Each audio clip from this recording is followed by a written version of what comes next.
Hi, everybody. How you doing, John?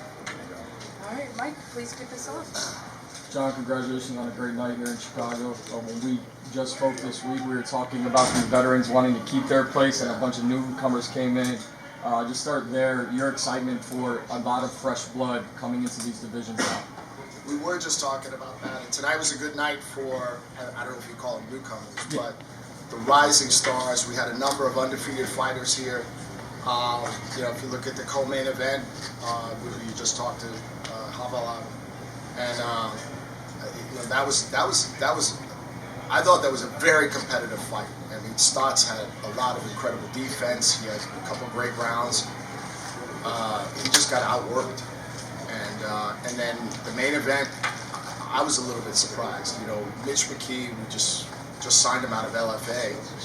And there were a lot of people speculating maybe he didn't deserve this level fight with Sergio Pettis this soon. I think he proved that he certainly did. I mean, he came in and he dominated, and that was a big impression for a PFL debut.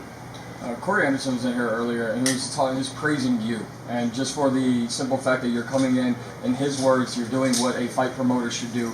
You guys had the crowd going here in Chicago, played the Bulls entrance song. When you look at everything that you guys are setting out to do, after the first two shows here in the States, how happy are you? Well, I'm pleased. I don't want to say I'm happy. I think we have a long way to go. I think we have a lot more to prove. I think these are the type of events. So if you look at Pittsburgh, if you look at tonight here in Chicago, this is what I'd like the PFL to be able to do consistently. Bring our best fighters, best fighting the best, in a way that we delight the fans. And so I'm proud of the events that we put on. It's early in the year. We've got a long way to go. But I already see a level of, I think, enthusiasm for the promotion that I didn't even see when I first joined 6 months ago. So these are the type of events that I want to put on. And we just keep using this as the foundation to build and go higher and higher. Thank you. Congrats, sir. Thank you. Hey, John, another great event here in Chicago. What is it about Chicago that you like the most, that you keep bringing events back here? What do you like the most about This is a sports town. Mm-hmm. You could see it, you could feel it, you could sense it. And I can't tell you, I've met a number of really, really interesting local Chicago people, and every one of them said the same thing to me. This is an MMA town. And if you cruise around the city, there are MMA gyms all over. There's an MMA gym right around the block here we saw.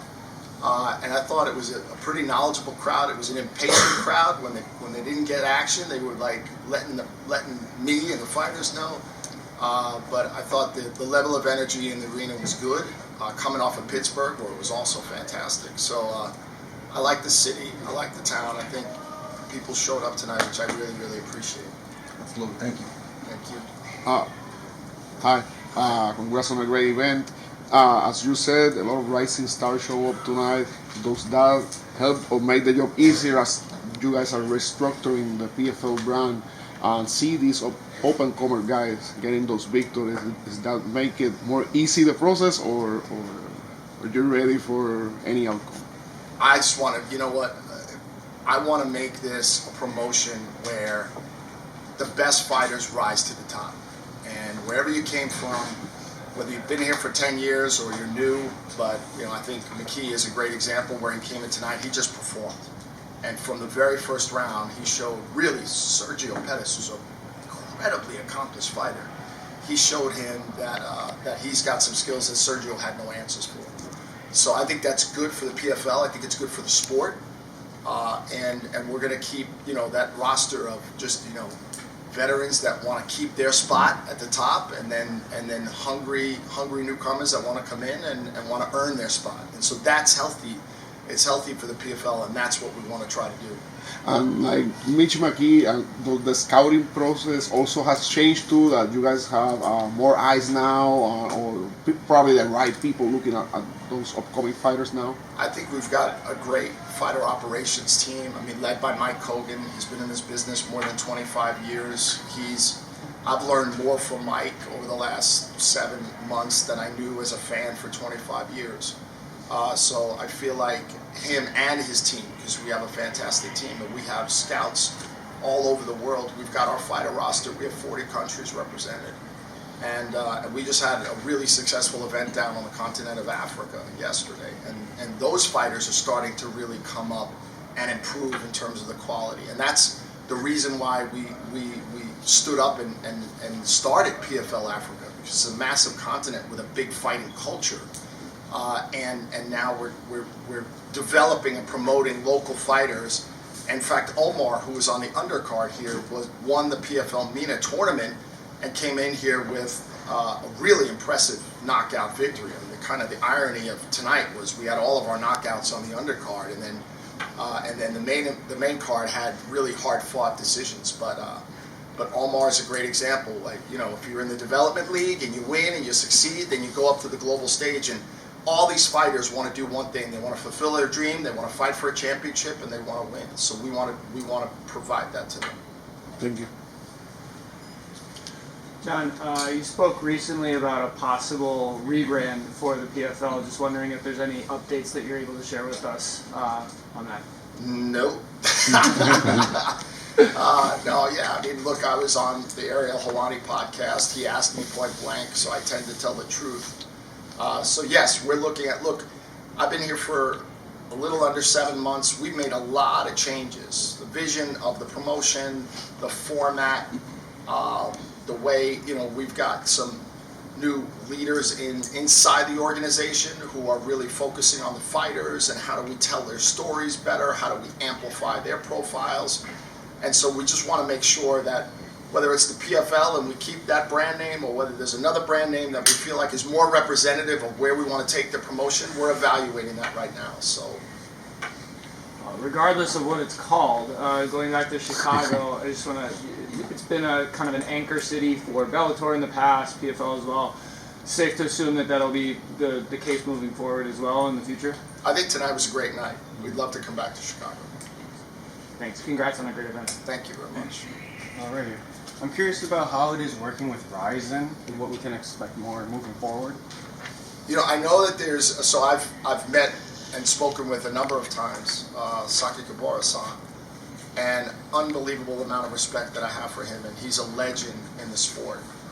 And we've had discussions about, I guess way before my time, but Bellator used to have a real relationship with I mean, at the time it was a different promotion, but it was him. And so, you know, we may be doing some fighter sharing, which I think would be good for both promotions. And you know, I'd be open to the idea of doing a co-promotion at some point. We may be able to talk about that. I think whatever is good for the fans, I think I'd be open to doing. You know, we're a challenger brand here, and so I want to lean into doing things that might be a little bit different that maybe some other promotions may not be willing to do. So we'll see. Awesome. Thank you. Hey, John. Newcomer Mitch McKee, he took out the #1 fighter in the bantamweight division today. Does that put him immediately into the title picture with no current champion, or does he have to establish himself more in the promotion? I'd ask you, did he look like he was ready to fight for a championship? I mean, he took out the top guy impressively. Absolutely. So I think he absolutely made an enormous statement this evening, and I think he deserves real consideration for a title fight. Sure. And kind of speaking on rankings, I was wondering, who is the panel that votes on the PFL rankings, and are there any plans to keep that panel to regularly update? You know, the rankings that we recently introduced, those are independently done. I don't even, what is the name of the company? Combat Registry. Thank you, it's Combat Registry. Okay. And I don't know, CJ, do we even know who the panelists are? Because I certainly do not. We do. We can talk offline about it now. Great. Yeah. Thank you. Yeah. I thought they were all in the witness protection program. And then also, so Bellator had captured the Friday nights pretty well, and so with such a packed combat sports weekend like this, I know you can't always wait until the UFC puts out their schedule for you to book yours. Do you ever see yourself taking over the Friday market again? You know, it's an interesting question. The answer right now is I don't know. You're right in that this weekend there's just a lot happening in the world of boxing and in dirty boxing, and mixed martial arts, and wrestling, and I think it underscores just the growing popularity globally of combat sports, which I think is fantastic. And I think a lot of as we think about where do we stake our claim or claim our space, it's going to be dependent on our media partner going forward here in the United States. So this is the last year. We're with ESPN this year, and they worked with us pretty well in terms of giving us slots that we really wanted and we thought would be advantageous for our promotion. But of course, they have their own priorities too, so you don't always get those slots. So, and then of course we had to announce some of our dates before UFC announced theirs. So it's a little bit of a cat and mouse game. I would love, in a perfect world, to be able to stake a claim to a particular night. I don't know if we'll get there. So. Great, totally makes sense. Thank you so much. Sure. So as you mentioned earlier about rising stars, rising contenders coming out tonight, showing out. One of them that I want to spotlight is Biaggio. What are your thoughts on him, and what do you think his ceiling is in the sport, with him being such a big name so early on in his career? Yeah, I thought, I mean, I've gotten to know Biaggio a little bit. He's a really fine, extraordinary young man.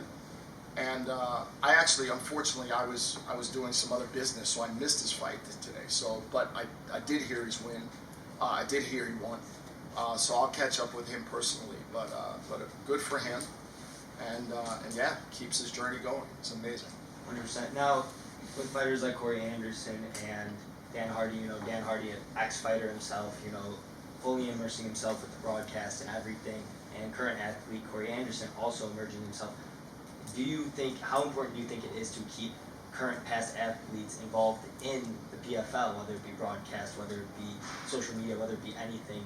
How important is it to keep them incorporated?